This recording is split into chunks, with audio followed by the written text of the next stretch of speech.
Hello दोस्तों, नमस्कार। मैं शिवम आप सभी का स्वागत करता हूं आपके अपने चैनल स्टडी विद शिवम में। दोस्तों, हम लोग कवर कर रहे थे 1000 प्लस जनरल साइंस यानी कि सामान्य विज्ञान के एमसीक्यू की सीरीज।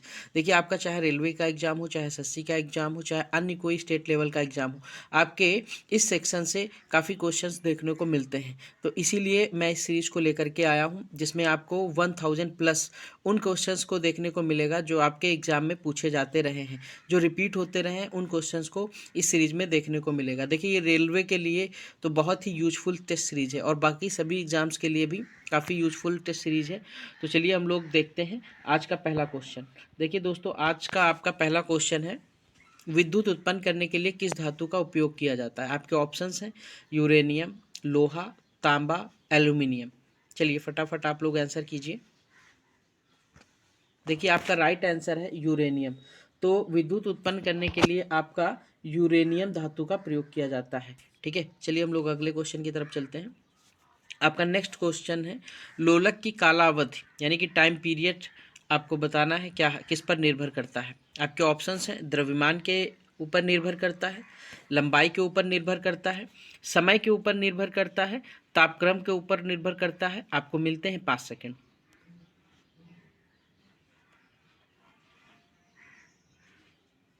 देखिए, लोलक की जो कालावधि होती है सर, वो समय के ऊपर निर्भर करती है। ठीक है, लोलक का आवर्त काल भी इसको बोला जाता है, तो ये समय के ऊपर निर्भर करता है। तो राइट आंसर सी। अगले क्वेश्चन की तरफ हम लोग चलते हैं। आपका अगला क्वेश्चन है, चुंबकीय सुई किस तरफ संकेत करती है। आपके ऑप्शंस हैं पूर्व, बी ऑप्शन पश्चिम, सी उत्तर और डी आकाश। मिलते हैं आपको 5 सेकेंड। देखिए, राइट आंसर आपका सी यानी कि उत्तर होगा। जो चुंबकीय सुई होती है उसका एक ध्रुव उत्तर की तरफ और एक ध्रुव दक्षिण की तरफ होता है। तो आपका इसलिए राइट आंसर होगा सी यानी कि उत्तर की तरफ। चुंबकीय सुई उत्तर की तरफ संकेत करती है। Next question. अगला क्वेश्चन है फ्रेंड्स आपका, श्वेत प्रकाश की को नली में कैसे पैदा करते हैं। श्वेत प्रकाश को नली में कैसे पैदा करते हैं। आपके ऑप्शंस हैं तांबे के तार को गर्म करके, तंतु को गर्म करके, अणुओं को दलित करके, या नन ऑफ दीज। इनमें से कोई नहीं। आपको मिलते हैं 5 सेकेंड।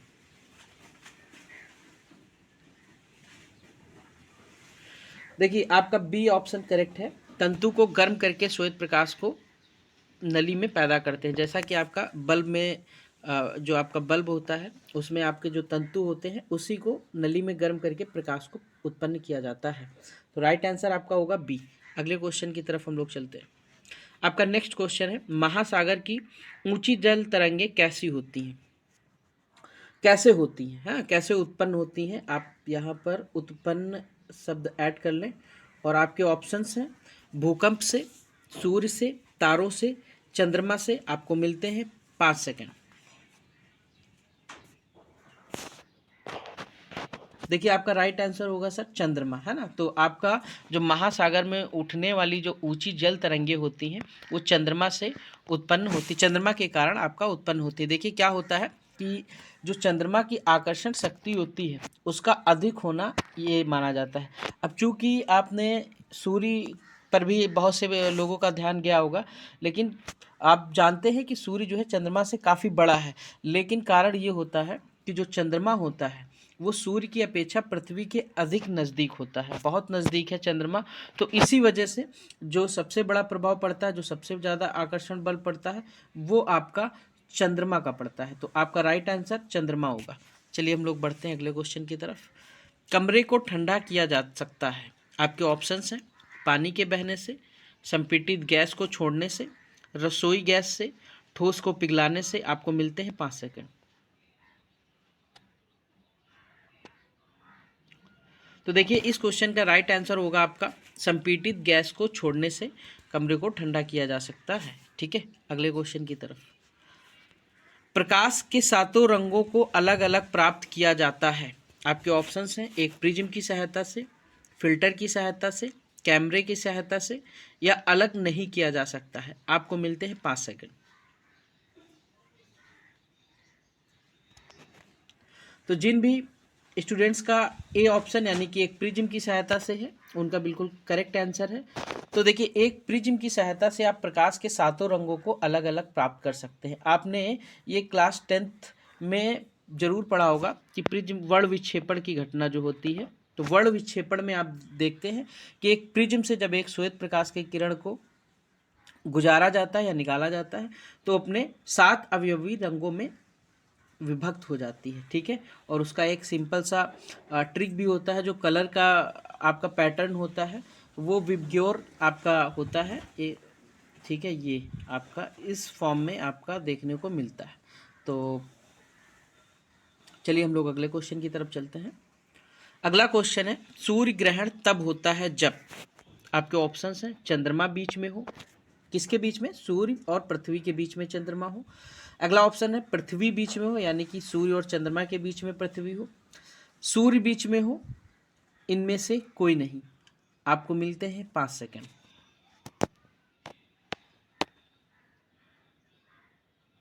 देखिए दोस्तों, सूर्य ग्रहण आपका होता है जब आपका चंद्रमा जो होता है वो पृथ्वी, ठीक है, चंद्रमा जो है वो आपका पृथ्वी और सूर्य के बीच में हो। पृथ्वी और सूर्य के जब बीच में चंद्रमा हो तब आपका होता है सूर्य ग्रहण। और अब अगर हम बात करें चंद्र ग्रहण की, तो देखिए दोस्तों, आपका जो चंद्र ग्रहण होता है, चंद्र ग्रहण में जो आपकी पृथ्वी होती है, जो पृथ्वी होती है वो बीच में होती है और चंद्रमा और सूर्य, ठीक है, चंद्रमा और जो सूर्य होते हैं ये किनारे किनारे होते हैं और बीच में आपकी पृथ्वी रहती है। कब, जब चंद्र ग्रहण होता है। और सूर्य ग्रहण में कौन बीच में रहता है, आपका चंद्रमा बीच में होता है। बहुत इंपॉर्टेंट क्वेश्चन है, कई बार आपके एग्जाम्स में पूछा गया है। तो चलिए अब हम लोग चलते हैं नेक्स्ट क्वेश्चन की तरफ। अगला क्वेश्चन है आपका कि क्वेश्चन 29 है कि सबसे छोटा दिन कब होता है। आपका ऑप्शन है 23 दिसंबर, 23 सितंबर, 23 जून, 23 अप्रैल। आपको मिलते हैं 5 सेकंड।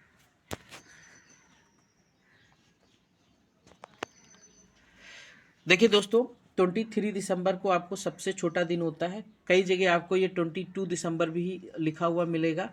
तो 22 दिसंबर या 23 दिसंबर दोनों ही चीज़ें आपकी सही है। जहां आपको ऑप्शन 22 दिसंबर दिखेगा आप उसकी तरफ जाएंगे तो सबसे छोटा दिन आप 22 दिसंबर को भी मान सकते हैं, लेकिन कहीं कहीं पर आपको 23 दिसंबर भी देखने को मिलेगा ऑप्शन में। तो आपका 22 दिसंबर और 23 दिसंबर दोनों सही है। अगर आपके ऑप्शंस में 22 दिसंबर मिलता है तो आप 22 दिसंबर को चूज़ करेंगे। अब मैं आपसे एक सवाल पूछता हूँ, आपको बताना है, और जिन लोगों को जो भी सही आंसर देंगे वो लोग कमेंट में अपना कमेंट जरूर करेंगे। सबसे बड़ा दिन आपका कब होता है, आपको ये जवाब देना है कमेंट बॉक्स में। आपको मिलते हैं 5 सेकेंड। तो देखिए दोस्तों, सबसे बड़ा दिन आपका 21 जून को होता है। 21 जून को आपको सबसे बड़ा दिन होता है, इसको भी आप याद रखेंगे। सबसे छोटा दिन आपका 22 दिसंबर और सबसे बड़ा दिन आपका 21 जून को होता है। चलते हम लोग अगले क्वेश्चन की तरफ। अगला क्वेश्चन है आपका, सोने को घोला जा सकता है। ऑप्शन है आपके सल्फ्यूरिक एसिड में, नाइट्रिक एसिड में, 3 HCl रेशियो 1KNO3, यानी कि आपका 3 भाग हाइड्रोक्लोरिक अम्ल और 1 भाग आपका नाइट्रिक एसिड। ठीक है, आपका अगला ऑप्शन है हाइड्रोक्लोरिक एसिड। आपको मिलते हैं 5 सेकेंड। देखिए, आपके 3 भाग हाइड्रोक्लोरिक अम्ल और 1 भाग नाइट्रिक अम्ल में सोने को घोला जा सकता है। ऑप्शन आपका जो सही होगा वो सी ऑप्शन आपका बिल्कुल सही है। हम लोग चलते हैं अगले क्वेश्चन की तरफ। चूहे मारने का जहर किस रासायनिक पदार्थ से बनता है। आपके ऑप्शंस हैं ethyl alcohol, methyl isocyanate, potassium cyanide, ethyl isocyanide. आपको मिलते हैं 5 सेकेंड।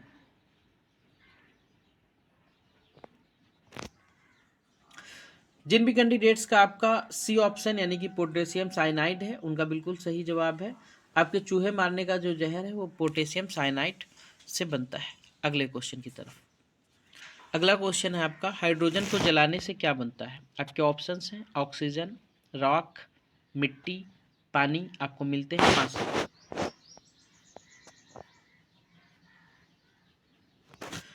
देखिए, हाइड्रोजन को जलाने से आपका पानी बनता है, यानी कि आपका डी ऑप्शन बिल्कुल करेक्ट होगा। चलिए हम लोग अगले क्वेश्चन की तरफ चलते हैं। अगला क्वेश्चन है आपका, मायोग्लोबिन में कौन सा धातु होता है। आपके ऑप्शंस हैं तांबा, चांदी, सोना, लोहा। आपको मिलते हैं 5 सेकंड।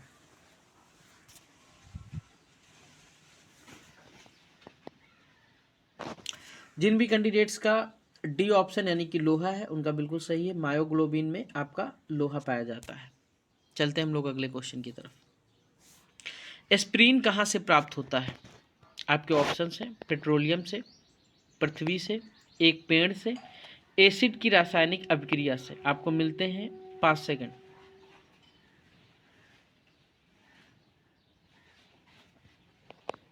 देखिए एस्प्रीन दोस्तों आपका एक पेड़ से प्राप्त किया जाता है, ठीक है।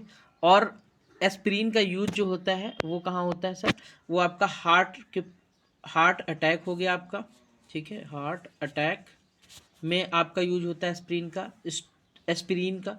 और स्ट्रोक में आपका, मतलब आपका हृदय से संबंधित चाहे वो दर्द हो या कोई और कारण हो, तो उसके इलाज के लिए आपके एस्पिरिन का यूज किया जाता है। और ये इसका काम क्या होता है कि ये रक्त वाहिकाओं का जो है, रक्त जो थक्का बनता है उसको बनने से ये रोकता है। एस्पिरिन आपका रक्त का थक्का बनने से रोकता है। तो आपका राइट आंसर होगा प्राप्त कहाँ से होता है? आपका प्राप्त होता है पृथ्वी से। चलते हम लोग अगले क्वेश्चन की तरफ। पीतल कौन सी धातु का मिश्रण है? आपके ऑप्शंस हैं तांबा और निकल, निकल और जस्ता, मैग्नीशियम और जस्ता, और तांबा और जस्ता। आपको मिलते हैं 5 सेकेंड।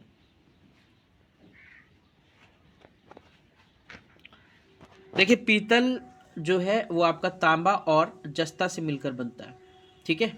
आपका डी ऑप्शन करेक्ट होगा, तांबा और जस्ता से मिलकर आपका पीतल बनता है। चलिए हम लोग अगले क्वेश्चन की तरफ चलते हैं। तैरने के तालाब में तैरने से मनुष्य की त्वचा जल जाती है, किस कारण से जल जाती है? आपके ऑप्शंस हैं अवरक्त किरण के कारण जल जाती है, क्लोरीन के कारण, या ऊष्मा के कारण, पराबैंगनी के कारण। आपको मिलते हैं 5 सेकेंड।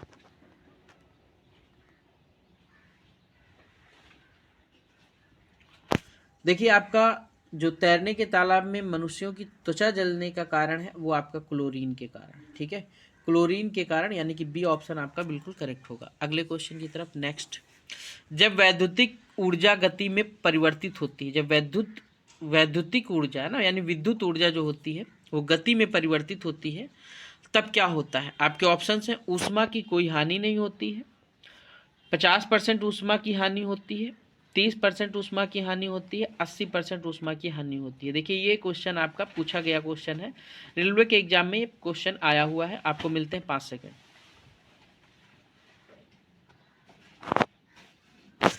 जिन भी कैंडिडेट का सी ऑप्शन यानी कि 30% ऊष्मा की हानि होती है, यही सही जवाब होगा, किया है, उनका बिल्कुल सही उत्तर है। तो जब विद्युत ऊर्जा को गति में परिवर्तित होती है तब आपकी 30% ऊष्मा की हानि होती है।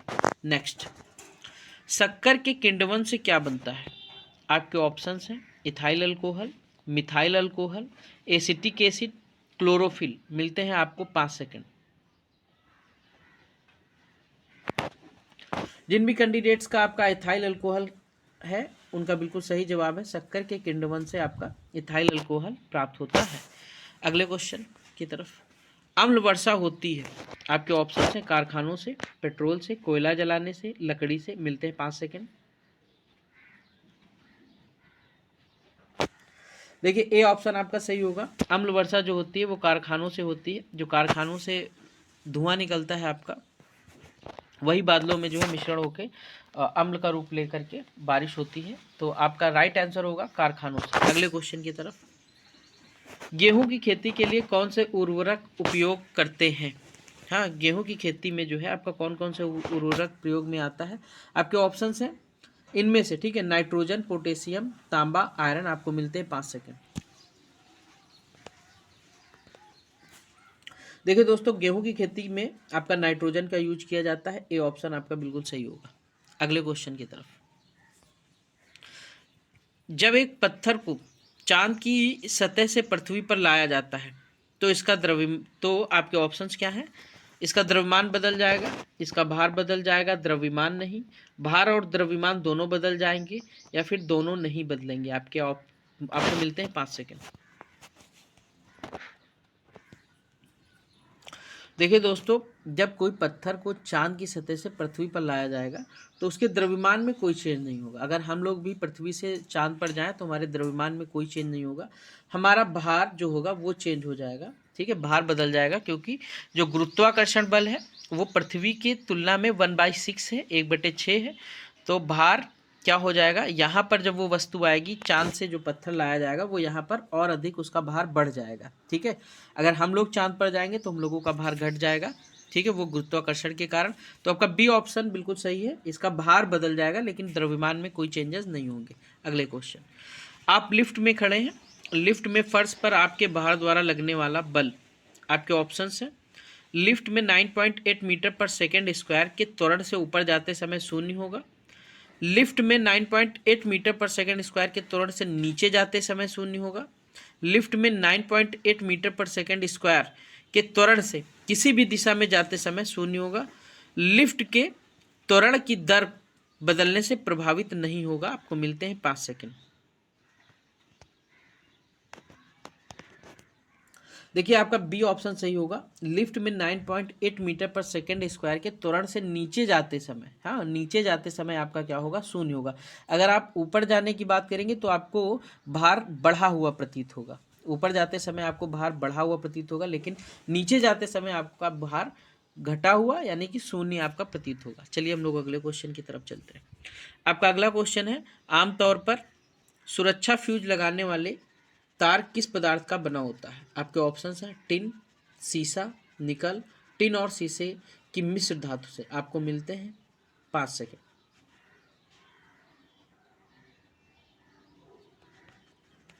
देखिए जो आपके सुरक्षा फ्यूज लगाने वाले तार होते हैं वे टिन और सीसा की मिश्र धातु से बने होते हैं। ठीक है, राइट आंसर आपका डी होगा।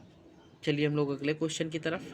अगला है आपका, पीतल के बर्तनों को कलई करते समय गर्म बर्तन की सफाई के लिए प्रयोग किए जाने वाले अमोनियम क्लोराइड चूर्ण से निकलने वाला जो धुआं है वो क्या है। आपको ऑप्शन है ammonia, carbon monoxide, chloric acid का हाइड्रो, अमोनिया और HCl। आपको मिलते हैं 5 सेकेंड।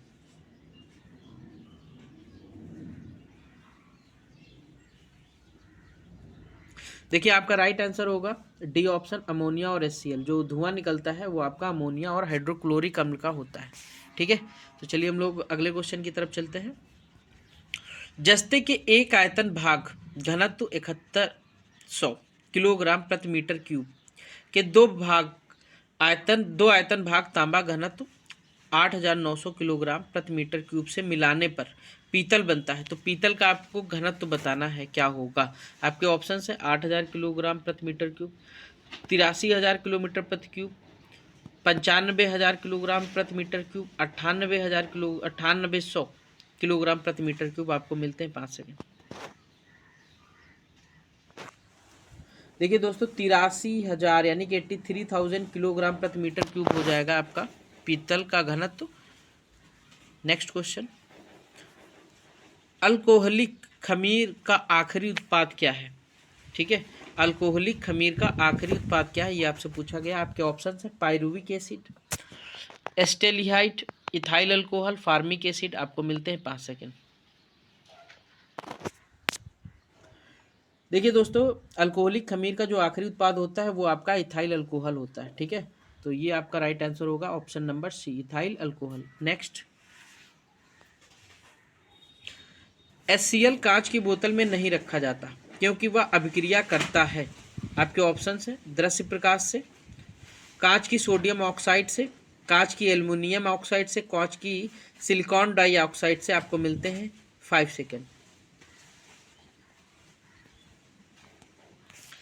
देखिए दोस्तों कांच जो हाइड्रोक्लोरिक अम्ल होता है उसको कांच की बोतल में नहीं रखते, क्योंकि वो क्या होता है कि कांच की जो सिलिकॉन डाइऑक्साइड होती है उसके साथ क्या कर लेता है, क्रिया, यानी कि आपका डी ऑप्शन बिल्कुल करेक्ट होगा। तो कांच की सिलिकॉन डाइऑक्साइड से क्रिया ना करे, इसीलिए HCl को, हाइड्रोक्लोरिक अम्ल को जो है कांच की बोतल में नहीं रखा जाता। अगला क्वेश्चन, वायु में थोड़ी देर रखने पर किस धातु के ऊपर हरे रंग की बेसिक कार्बोनेट की परत जम जाती है। आपके ऑप्शंस हैं तांबा, चांदी, निकल, जस्ता। आपको मिलते हैं 5 सेकेंड।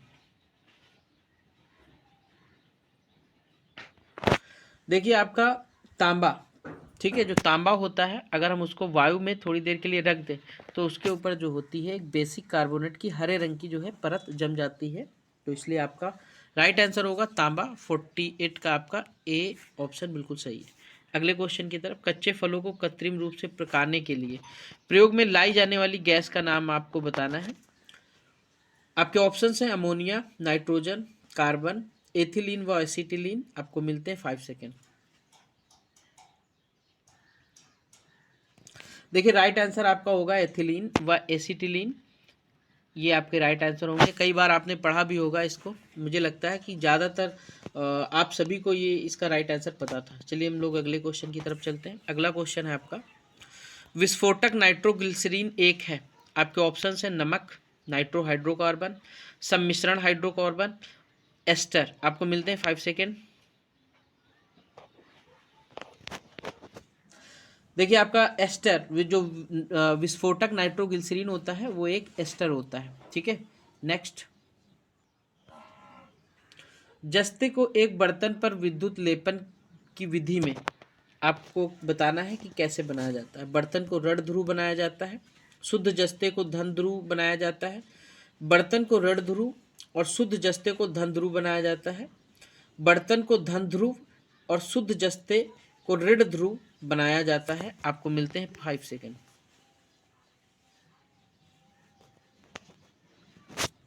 देखो दोस्तों, जस्ते के एक बर्तन पर विद्युत लेपन की विधि में क्या होता है कि बर्तन को ऋण ध्रुव है और शुद्ध जस्ते को धन ध्रुव बनाया जाता है। ठीक है। नेक्स्ट, वायु में कौन सी नोबल गैस नहीं होती है। आपके ऑप्शंस हैं हीलियम, नियॉन, आर्गन, रेडॉन। आपको मिलते हैं 5 सेकेंड। देखिए आपका रेडॉन जो होता है ये वायु में नहीं पाया जाता है। खुली वायु में आपको रेडॉन गैस नहीं मिलती है। ठीक है। तो आपका सही उत्तर होगा रेडॉन, डी ऑप्शन सही है। नेक्स्ट, शुष्क बर्फ क्या होता है। आपके ऑप्शंस हैं ठोस बर्फ, ठोस कार्बन डाइऑक्साइड, ठोस अमोनिया, ठोस सल्फर डाइऑक्साइड। मिलते हैं आपको 5 सेकेंड। देखिए दोस्तों, जो शुष्क बर्फ होती है वो आपका ठोस कार्बन डाइऑक्साइड होता है। ठीक है। नेक्स्ट, निम्नलिखित में से कौन सा विटामिन रक्त को जमाने में आवश्यक है। आपके ऑप्शंस हैं vitamin A, vitamin C, vitamin E, vitamin K. आपको मिलते हैं 5 सेकेंड।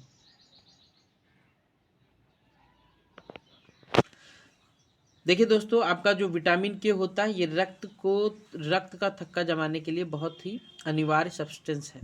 तो आपका डी ऑप्शन बिल्कुल सही होगा। तो विटामिन के जो होता है ये रक्त के थक्के को जमाने के लिए अति आवश्यक है। नेक्स्ट, निम्नलिखित में से कौन सा हार्मोन है। आपके ऑप्शंस है RNA, invertase, insulin, ascorbic acid. आपको मिलते हैं 5 सेकेंड। देखिए आपका इंसुलिन एक हार्मोन होता है। ठीक है। आपका सही उत्तर होगा इंसुलिन। नेक्स्ट, विकास का कारण है। आपके ऑप्शंस हैं फॉसिल पदार्थ, जीने के लिए संघर्ष, पीढ़ी दर पीढ़ी अनुकूलन, वंशागत। आपको मिलते हैं 5 सेकेंड। देखिए दोस्तों, विकास का जो कारण है वो है पीढ़ी दर पीढ़ी अनुकूलन। ठीक है। तो पीढ़ी दर पीढ़ी जो अनुकूलन होता है उसी को बोलते हैं विकास। नेक्स्ट, क्लोरोफिल में कौन सा धातु का आयन पाया जाता है। आपके ऑप्शंस हैं लोहा, मैग्नीशियम, जस्ता, कोबाल्ट। आपको मिलते हैं 5 सेकेंड।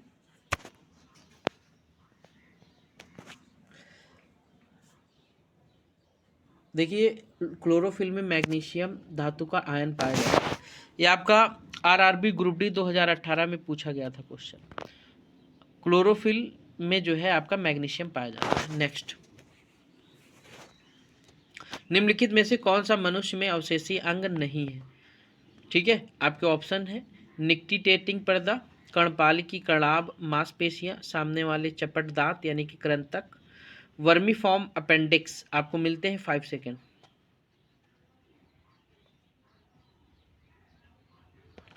देखिए सही जवाब होगा इसका सामने वाले चपट दांत आपके यानी कि कृंतक जो है वो मनुष्य में अवशेषी अंग नहीं माने जाते। ठीक है। नेक्स्ट, शर्कराओं में सबसे मीठी है। आपके ऑप्शन है फ्रक्टोज, ग्लूकोज, सुक्रोज और लैक्टोज। आपको मिलते हैं 5 सेकेंड। देखिए दोस्तों, जो फ्रक्टोज होता है आपका, वो सबसे मीठी शर्करा मानी जाती है, सबसे मीठी कार्बोहाइड्रेट माना जाता है। इसके साथ साथ आप 2-3 पॉइंट और याद रखेंगे। जो आपका अनाज में पाई माल्टोज एक होती है आपकी शर्करा कार्बोहाइड्रेट, माल्टोज, इसको आप याद रखेंगे। पूछा गया क्वेश्चन है कि अनाज में पाई जाने वाली, है ना, अनाज में पाई जाने वाली, अनाज में पाई जाने वाली जो किसी शर्करा का नाम बताए, तो वो है सर आपका माल्टोज, माल्टोज। ठीक है, नाम याद रखेंगे। पूछा गया क्वेश्चन है आपका, फिर से रिपीट हो सकता है। और एक क्वेश्चन आपका पूछा गया था कि यकृत में, यकृत, मनुष्य के यकृत में संचित शर्करा का नाम बताएं। तो जिनको भी ये पता है इस क्वेश्चन का उत्तर, वो लोग अपना कमेंट में लिखेंगे। और इसका जो राइट आंसर होगा, यकृत में, मनुष्य की यकृत में जो संचित शर्करा है उसका नाम है sir maltose, maltose. Sorry sorry, गलत हो गया, ग्लाइकोजन। माल्टोज तो आपका अनाज में पाई जाने वाली थी, ग्लाइकोजन। तो जो ग्लाइकोजन होती है आपकी शर्करा, ग्लाइकोजन, ये आपकी मनुष्य के यकृत में संचित होती है, यकृत में पाई जाती है। वेरी इंपॉर्टेंट क्वेश्चन है। नेक्स्ट क्वेश्चन की तरफ हम लोग चलते हैं। अगला क्वेश्चन है आपका, इस सदी की शुरुआत में हवाई जहाज का आविष्कार किसने किया था? तो हवाई जहाज के आविष्कारक का नाम आपको बताना है। आपके ऑप्शंस हैं Wright brothers, James Watt, Humphry Davy, von Braun. आपको मिलते हैं 5 सेकेंड। देखिए, इस सवाल का सही जवाब होगा राइट ब्रदर्स। आपके राइट ब्रदर्स ने इस सदी की शुरुआत में हवाई जहाज का आविष्कार किया था। अगर हम बात करें जेम्स वॉट की, तो जेम्स वॉट ने वाष्प इंजन यानी कि भाप इंजन की खोज की थी। भाप इंजन की खोज किसने की थी? तो जेम्स वॉट ने आपके भाप इंजन की खोज की थी। अगर हम बात करें हम्फ्री डेव की, तो हम्फ्री डेव ने आपके सेफ्टी लैंप की खोज की थी, सेफ्टी लैंप। और ये जो सेफ्टी लैंप होता है, ये आपका जैसे कोयले की खानें होती हैं, तो उनमें जलाने के, बहुत ही जलाने के लिए यूज होता था। क्योंकि अगर वहाँ पर साधारण तरीके से कोई दिया या कुछ भी जलाया जाए, तो वहाँ पर खतरनाक गैसेज होती थी जिससे विस्फोट हो सकता था। तो इससे बचने के लिए हम्फ्री डेव ने एक बहुत ही महत्वपूर्ण आविष्कार यानी कि सेफ्टी लैंप, सेफ्टी लैंप का आविष्कार किया था हम्फ्री डेव ने। इसको भी आप याद रखेंगे, पूछा गया आपका क्वेश्चन से। चलिए हम लोग अगले क्वेश्चन की तरफ चलते हैं। टेलीस्कोप की खोज किस वैज्ञानिक ने की थी? आपके ऑप्शंस हैं न्यूटन ने, जेम्स वॉट ने, राइट ब्रदर्स ने, गैलीलियो ने। आपको मिलते हैं 5 सेकेंड। देखिए, टेलीस्कोप की खोज गैलीलियो ने की थी, आप सभी को पता होगा। वेरी इजी क्वेश्चन था, कई बार पूछा गया क्वेश्चन है। तो बाकी का भी हम लोग देख लेते हैं। तो न्यूटन ने आपका गुरुत्वाकर्षण का नियम दिया था सर, लिख देता हूं मैं। जो गुरुत्वाकर्षण का नियम था, ये भी पूछा गया क्वेश्चन है कि किसने दिया था। तो ये आपका दिया था न्यूटन ने, गुरुत्वाकर्षण का नियम। इसके साथ साथ न्यूटन ने गति के सिद्धांत, है ना, गति के जो नियम है, वो भी, उनका भी जो है सिद्धांत न्यूटन के द्वारा दिया गया है, गति के नियम जो है। तो न्यूटन ने आपके गुरुत्वाकर्षण का नियम और गति के सिद्धांत का नियम दिया। टेलीस्कोप की खोज आपके गैलीलियो ने किया। राइट ब्रदर्स ने अभी राइट ब्रदर्स को अभी आपने कवर किया है कि राइट ब्रदर्स ने एरोप्लेन यानी कि हवाई जहाज की खोज की थी। जेम्स वाट का भी अभी आपने पढ़ा कि इन्होंने भाप इंजन की खोज की थी। ठीक है, भाप इंजन की खोज की थी। तो ये वेरी इंपॉर्टेंट क्वेश्चंस है, आप इनको भी अच्छे से तैयार कर लेंगे। नेक्स्ट क्वेश्चन, निम्नलिखित में से किसमें ऋणात्मक आवेश होता है? आपके ऑप्शंस हैं एक्स किरण, अल्फा किरण, बीटा किरण, गामा किरण। आपको मिलते हैं 5 सेकेंड।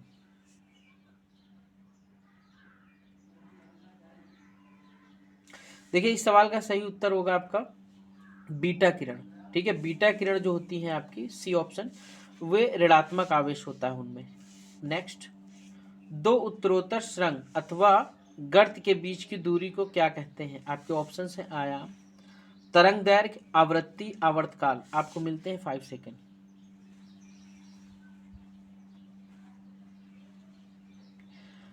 देखिए दोस्तों, दो क्रमागत सुरंग अथवा दो क्रमागत गर्त के बीच की जो दूरी होती है उसको तरंग दैर्घ्य कहते हैं। देखिए, आपने पढ़ा होगा, तो जो तरंगे होती हैं वो सुरंग और गर्त इस फॉर्म में गति करती है। ठीक है, इस तरीके से वो गति करती है। तो जो इनका ठीक है, जो इनका मैक्सिमम ऊपर की तरफ ये उठ रहा है इसको सरंग बोलते हैं।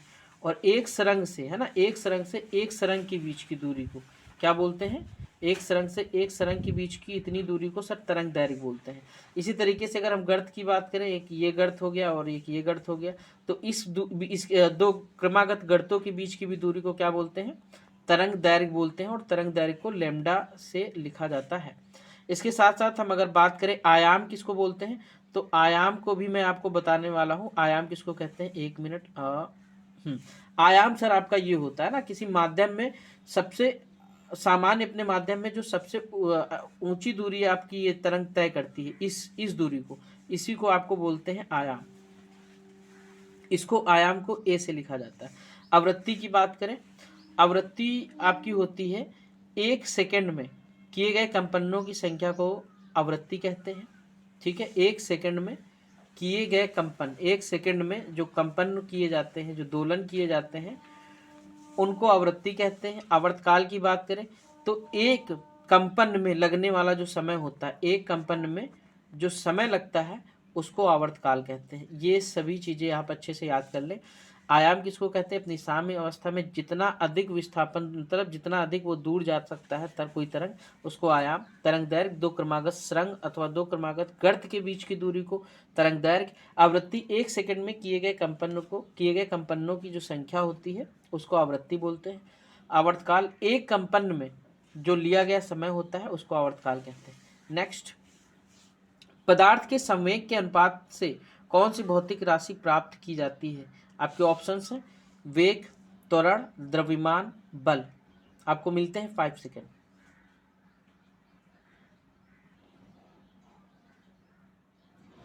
देखिए, आपका जो पदार्थ के संवेग और वेग, यहाँ पर थोड़ा सा क्वेश्चन जो है सही से टाइप नहीं हुआ है। पदार्थ के संवेग और वेग, है ना, वेग, जो संवेग और वेग का जो अनुपात होता है उससे जो राशि प्राप्त होती है वो होता है आपका द्रव्यमान। देखिए, आपने पढ़ा होगा, आपने क्या पढ़ा होगा कि संवेग जो होता है, ठीक है, संवेग बराबर होता है द्रव्यमान यानी कि m गुणे वेग। द्रव्यमान गुणे वेग होता है संवेग के बराबर। यहाँ से आप अगर m को यहीं पर रोके तो v इधर आके भाग डिवाइड में आ जाएगा। तो आप देख रहे हैं कि जो संवेग और वेग के अनुपात से जो राशि प्राप्त होती है उसको द्रव्यमान कहते हैं। नेक्स्ट, बल का गुणनफल। बल किसका गुणनफल है आपको बताना है। आपके ऑप्शन है द्रव्यमान और वेग का, द्रव्यमान और त्वरण का, भार और वेग का, भार और त्वरण का। आपको मिलते हैं 5 सेकेंड।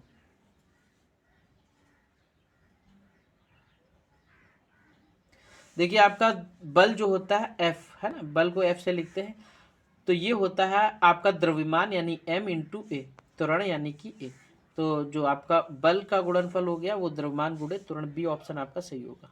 नेक्स्ट, अगला क्वेश्चन है आपका, निम्नलिखित में से कौन सी राशि सदिश नहीं है? आपके ऑप्शंस हैं विस्थापन, वेग, बल, आयतन। आपको मिलते हैं 5 सेकेंड।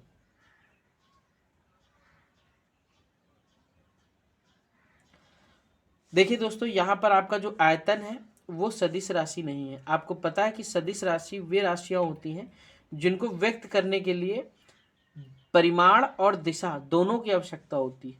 परिमाण और दिशा दोनों की आवश्यकता होती है, उनको सदिश कहते हैं।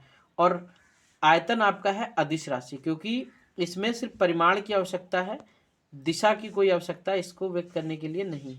तो इसलिए आपका जो आयतन होगा वो कैसी राशि होगा? अदिश होगा। बाकी विस्थापन, वेग आपके सदिश राशियां हैं। आपका राइट आंसर आयतन। नेक्स्ट, बहुत ही आसान सा क्वेश्चन है कि 1 किलोमीटर, एक मिनट, हाँ, 1 किलोमीटर की दूरी का तात्पर्य है 100 मीटर, 1000 सेंटीमीटर, या 1000 मीटर, या 100 सेंटीमीटर। आपके ऑप्शंस हैं, 5 सेकंड में आपको आंसर करना है। देखिए, आपका सी ऑप्शन बिल्कुल सही है। 1000 मीटर, 1 किलोमीटर में आपका 1000 मीटर होता है। नेक्स्ट, अगला आपका होगा, हाँ, त्वरण ज्ञात करने का सही सूत्र क्या है? आपके ऑप्शन है ए बराबर v plus u upon t, B option है आपका ए बराबर u plus v t, C option है आपका ए बराबर v minus u upon t, D option है आपका, ए बराबर वी प्लस यू अपॉन 2 आपको मिलते हैं 5 सेकेंड।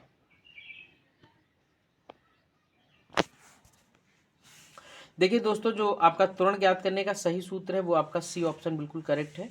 आपका सी ऑप्शन बिल्कुल करेक्ट होगा। देखिए आप सबने पढ़ा होगा गति के नियम में एक आपका सूत्र होता था v बराबर u प्लस ए टी। ये फार्मूला आप सबने पढ़ा होगा कि v बराबर u प्लस ए टी होता था। अगर आप यहाँ से u को इस साइड में भेजें तो v माइनस यू हो जाएगा। अब बचेगा क्या, आपका ए टी बचेगा। अब आप क्या करेंगे, आपको त्वरण निकालना है। t इधर गुणे में है a के साथ में, तो t इधर हम भेजेंगे t को, तो t क्या हो जाएगा, इधर आके भाग हो जाएगा। तो a का अगर हम फार्मूला देखेंगे त्वरण निकालने का, तो v minus u upon T, यही होगा इस सवाल का सही उत्तर। नेक्स्ट, सल्फर हेक्साफ्लोराइड अणु का आकार कौन सा है? आपके ऑप्शन है त्रिभुजाकार पिरामिड, अष्टफलकीय, समतलीय, चतुष्फलकीय। आपको मिलते हैं 5 सेकेंड। देखिए जो आपका सल्फर हेक्साफ्लोराइड है वो एक अष्टफलकीय अणु आकार का है, ठीक है। आपका राइट आंसर बी, अष्टफलकी। नेक्स्ट, अगला क्वेश्चन है आपका, एक तत्व x की 72 कक्षा में 4 इलेक्ट्रॉन है, हाइड्रोजन के साथ इसके यौगिक का कौन सा सूत्र होगा? आपके ऑप्शंस हैं X4H, इसको आप ऐसे मान के चलेंगे, 1 मिनट, इस तरीके से ये लिखा गया है, X4H4, XH3, XH4। आपको मिलते हैं 5 सेकेंड।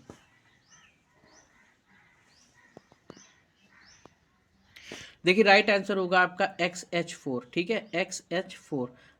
जैसे आपका कार्बन का होता है CH4, क्योंकि कार्बन का अगर देखें तो कार्बन के बाहरी कोष में आपको मालूम है कार्बन का जो परमाणु क्रमांक होता है वो 6 होता है। तो पहले कोष में आपके 2 और दूसरे कोष में 4, यानी बाहरी कोष में इसके 4 इलेक्ट्रॉन होते हैं और उसका जो फार्मूला होता है वो CH4 होता है। तो आप उसको वैसे भी याद रख सकते हैं।